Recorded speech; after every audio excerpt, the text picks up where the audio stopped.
York, England, a journey through time. In northern England lies the historic city of York, renowned for having some of the longest and best preserved city walls in the United Kingdom.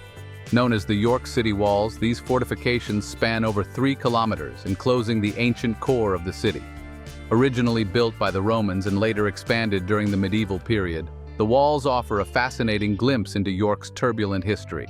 Walking along the walls, you'll pass through several iconic gates or bars, including Micklegate Bar, which once served as the main entrance to the city and where the heads of traitors were displayed as a grim warning.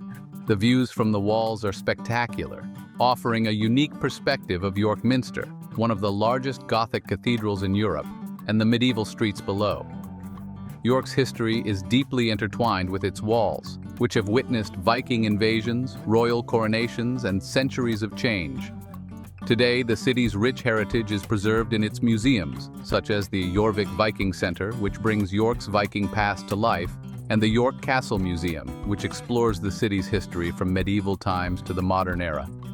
A visit to York isn't complete without a stroll along the Shambles, a medieval street lined with overhanging timber-framed buildings dating back to the 14th century. With its ancient walls, stunning architecture, and vibrant cultural scene, York is one of England's most captivating historic cities.